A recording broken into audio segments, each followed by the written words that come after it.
Selamat pagi pemirsa. Di penghujung 2025, Komisi Pemberantasan Korupsi kembali memberi kejutan operasi tangkap tangan atau OTT menjerat 3 jaksa yang bertugas di Kejaksaan Negeri Hulu Sungai Utara, Kalimantan Selatan. Fakta itu sekaligus menjadi tamparan keras bagi wajah penegakan hukum di negeri ini. Inilah editorial Media Indonesia edisi Selasa 23 Desember 2025 dengan tema Perberat Sanksi Aparat Pelanggar Hukum. Bersama saya Jose Nicole, Anda juga bisa berpartisipasi melalui sambungan telepon interaktif kami di nomor 0215839900. Pagi ini telah bersama saya Ketua Dewan Redaksi Media Group, Elman Saragih. Bang Elman, selamat pagi. Pagi, Bung Jose. Apa kabar, Bang? Baik. Bung, kita melihat ini ya, Bang Elman, bahwa ibarat kata olahraga, wasitnya ternyata bermain. Bagaimana penonton olahraga ini bisa percaya bahwa ini pertandingan yang adil dan setara ini? Kita bagaimana melihat kasus ini, Bang?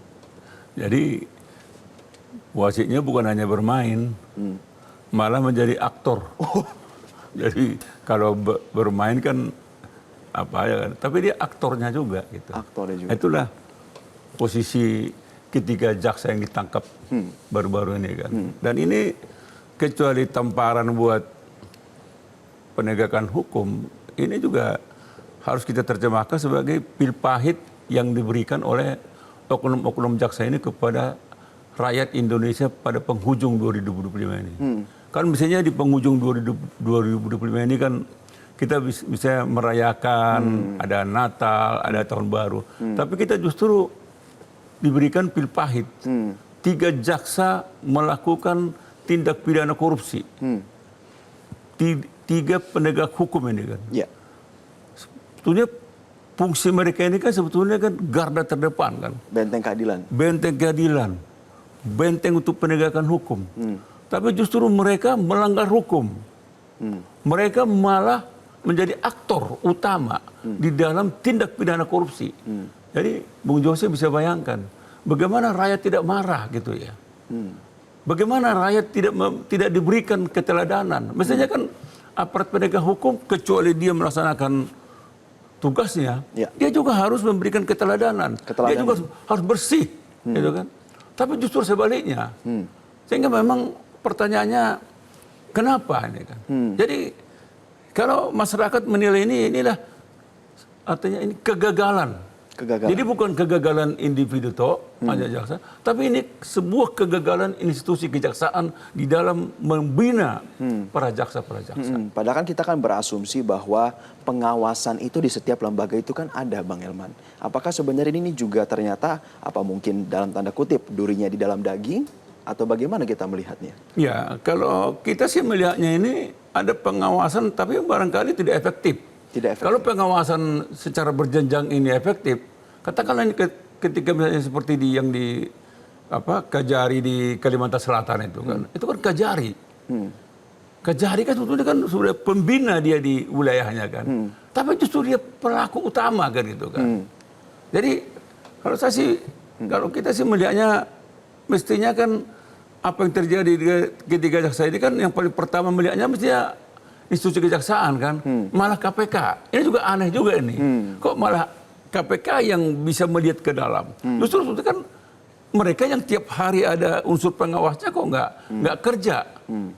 Pertanyaannya unsur pengawasan di kejaksaan ini berfungsi atau tidak? Gitu. Nah, nanti kita akan lebih banyak membahas di segmen selanjutnya ya, Bang Elman dan juga pemirsa. Inilah editorial Media Indonesia di Selasa 23 Desember 2025 dengan tema Perberat Sanksi Aparat Pelanggar Hukum.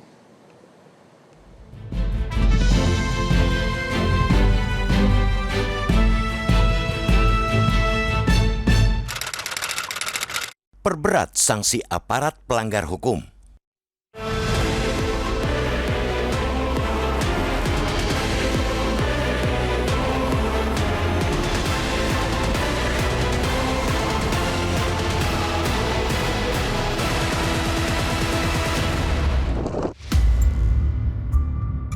Di penghujung 2025, Komisi Pemberantasan Korupsi KPK kembali memberi kejutan. Operasi tangkap tangan OTT menjerat 3 jaksa yang bertugas di Kejaksaan Negeri Kejari, Hulu Sungai Utara, Kalimantan Selatan. Fakta itu sekaligus menjadi tamparan keras bagi wajah penegakan hukum di negeri ini. Kejaksaan Agung patut diapresiasi karena tidak sekadar menyatakan dukungan, tetapi juga menyerahkan Kepala Seksi Perdata dan Tata Usaha Negara Kejari HSU, Tri Taruna Varyadi, kepada KPK setelah yang bersangkutan sempat melarikan diri saat OTT pada 18 Desember lalu. Sikap kooperatif itu penting sebagai pesan bahwa institusi tidak boleh melindungi pelanggar hukum di tubuhnya sendiri. Namun di balik langkah tegas tersebut, publik kembali dihadapkan pada ironi yang menyesakkan. Aparat penegak hukum yang seharusnya menjadi benteng keadilan justru bermetamorfosis menjadi aparat pelanggar hukum. Mereka yang diberi mandat menegakkan hukum malah menjadi aktor utama dalam praktek korupsi yang mencederai rasa keadilan. Korupsi yang dilakukan aparat penegak hukum sejatinya bukan sekadar tindak pidana biasa. Ia merupakan kejahatan berlapis. Selain merugikan keuangan negara, perbuatan itu juga merupakan pengkhianatan terhadap mandat kekuasaan dan kepercayaan publik. Karena itu, sudah sepantasnya aparat pelanggar hukum dijatuhi sanksi yang lebih berat, bahkan berlipat ganda dibandingkan pelaku dari kalangan lain. Ironisnya, praktek penegakan hukum justru sering menunjukkan kecenderungan sebaliknya. Aparat yang terseret kasus korupsi kerap dijerat pasal lebih ringan atau memperoleh perlakuan lunak. Kasus mantan jaksa Pinangki Sirna Malasari menjadi contoh paling gamblang. Divonis 10 tahun penjara di tingkat pertama karena menerima suap terkait pengurusan buron korupsi. Hukumannya dipangkas menjadi 4 tahun di tingkat banding. Belum genap 2 tahun menjalani pidana, ia sudah menghirup udara bebas melalui fasilitas pembebasan bersyarat. Di tubuh kepolisian, kasus dugaan pemerasan terhadap penonton Jakarta Warehouse Project DWP 2024 juga memperlihatkan problem serupa. Sebanyak 36 polisi menjalani sidang etik dan 3 diantaranya dijatuhi pemberhentian tidak dengan hormat. Namun hingga kini perkara yang diputus secara internal pada awal 2025 itu tak kunjung berlanjut ke meja hijau pidana. Jika menengok ke belakang, Mahkamah Agung sebenarnya pernah menunjukkan sikap progresif. Pada 2008, mantan jaksa Urip Tri Gunawan divonis 20 tahun penjara karena menerima suap 6 miliar rupiah dari pengusaha Artalita Suryani. MA menolak permohonan kasasi Urip untuk menyamakan hukumannya dengan Ayin yang hanya 4,5 tahun. Pertimbangannya jelas, Urip adalah aparat penegak hukum yang aktif melakukan kejahatan, sedangkan Ayin merupakan pelaku usaha. Sayangnya, ketegasan itu kembali melemah ketika negara begitu murah hati memberikan berbagai keringanan. Remisi demi remisi membuat Urip akhirnya bebas pada 2017. Padahal kejahatan yang dilakukannya telah merusak legitimasi hukum dan memperkuat sinisme publik bahwa hukum dapat diperjualbelikan. Pemberatan hukuman bagi aparat pelanggar hukum tidak bertentangan dengan prinsip persamaan di hadapan hukum. Prinsip tersebut bukan tentang perlakuan yang seragam, melainkan keadilan yang proporsional. Aparat penegak hukum memikul tanggung jawab moral dan institusional yang jauh lebih besar ketika mereka berkhianat. Yang runtuh bukan hanya hukum, melainkan juga kepercayaan publik. Keadilan di negeri ini sudah terlalu lama terluka. Koruptor kerap mendapat berbagai kemudahan. Di sisi lain, pelaku kejahatan kecil harus menanggung hukuman berlapis, sosial, dan pidana. Tanpa perubahan paradigma, OTT hanya akan menjadi drama berulang dengan akhir yang mengecewakan. Seluruh instrumen negara semestinya sepakat bahwa aparat pelanggar hukum harus dihukum lebih berat. Jangan beri angin segar bagi mereka yang memperdagangkan keadilan. Negara wajib berdiri tegas demi memulihkan marwah hukum dan kepercayaan rakyat.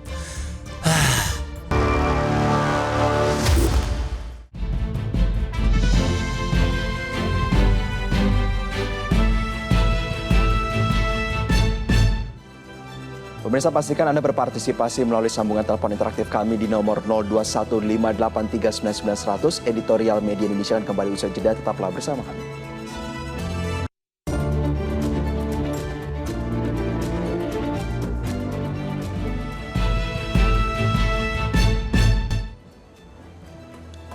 Terima kasih Anda masih bersama kami pemirsa. Kami akan langsung menyapa salah satu penelpon yang telah bergabung bersama kami. Ada Pak Ramadan dari Jambi. Pak Ramadan, selamat pagi.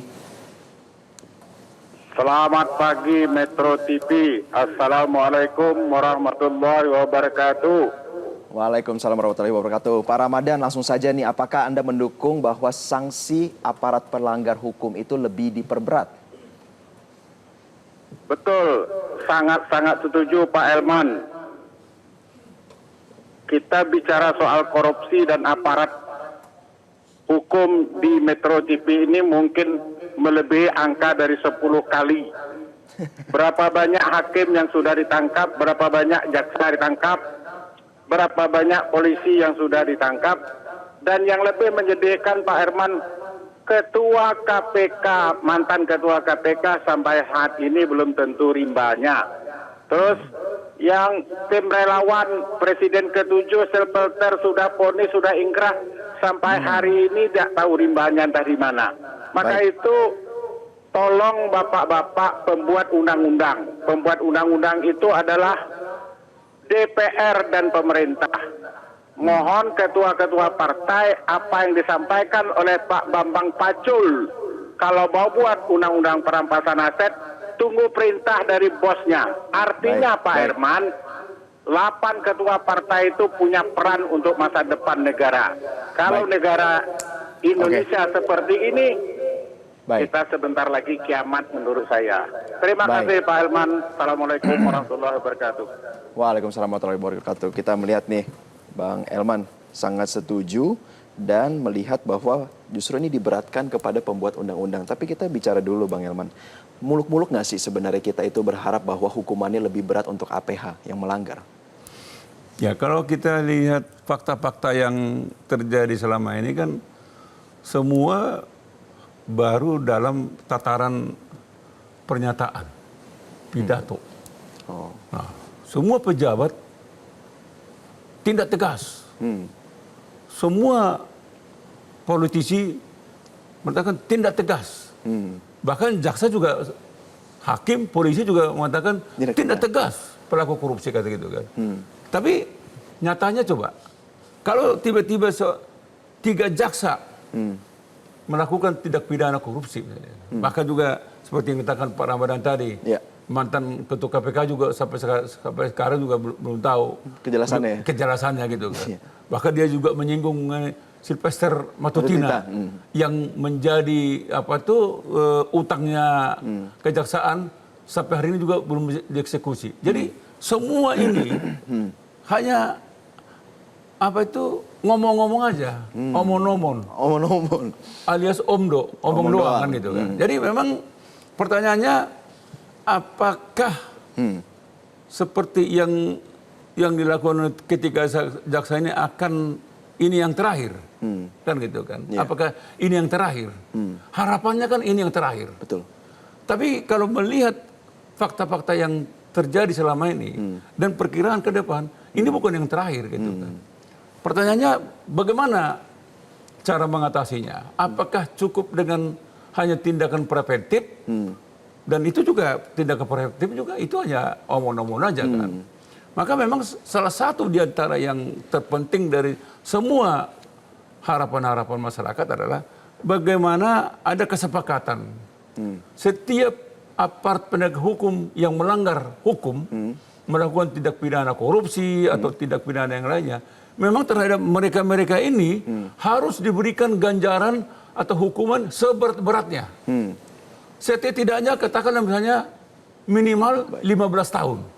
Itu batas minimal. Dan tidak boleh diberikan remisi. Kalau misalnya tindak pidana korupsi seperti yang dilakukan oleh ketiga jaksa yang baru-baru ini hukuman seumur hidup mestinya. Baik. Nanti kita akan lebih banyak bahas mengenai teknis apakah lebih baik seperti itu di segmen selanjutnya ya Bang Elman dan juga pemirsa. Tetaplah bersama kami di Editorial Media Indonesia.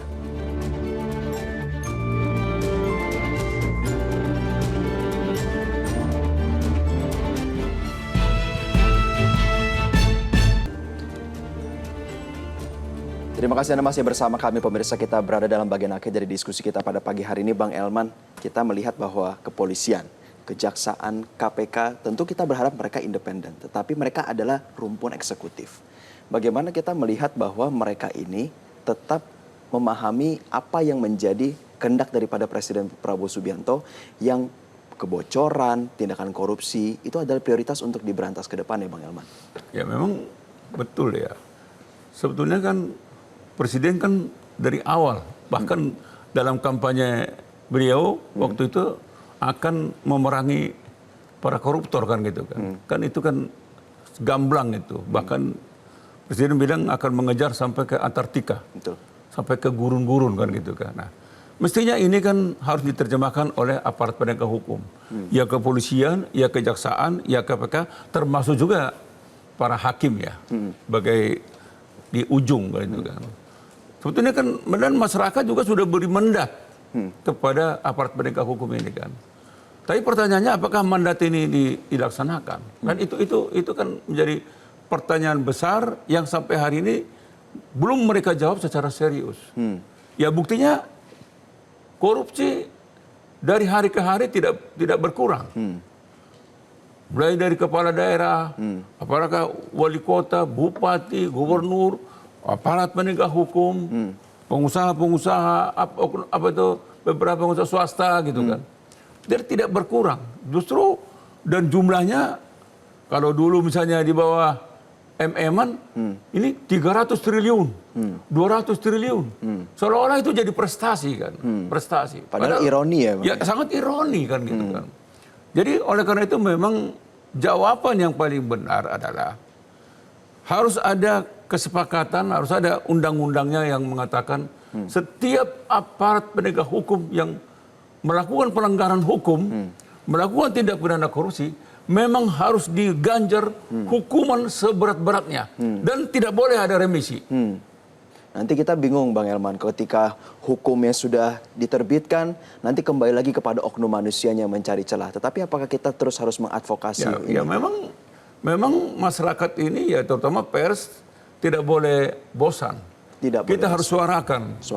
Kalau seperti sekarang ini terjadi 3 jaksa ini kita suarakan. Ini tamparan buat institusi kejaksaan. Di tengah-tengah kejaksaan berprestasi, tetapi ternyata dia absen, dia alpa terhadap melakukan tindakan preventif terhadap jaksa-jaksa, apakah di pusat kota maupun di daerah. Dan tentu kita berharap ke depannya bahwa aparat penegak hukum terus akan berbenah diri ya. Terima kasih Ketua Dewan Redaksi Media Group, Bang Elman telah bergabung bersama kami. Pemirsa, seluruh instrumen negara semestinya sepakat bahwa aparat pelanggar hukum harus dihukum lebih berat. Jangan beri angin segar bagi mereka yang memperdagangkan keadilan. Negara wajib berdiri tegas demi memulihkan maruah hukum dan kepercayaan rakyat. Terima kasih Anda telah menyimak editorial Media Indonesia edisi pagi kali ini. Saya Jose Nicole pamit undur diri. Sampai jumpa.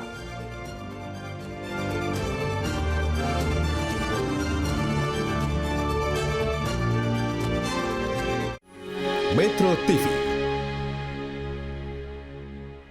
Jelajahi cara baru mendapatkan informasi. Download Metro TV Extend sekarang.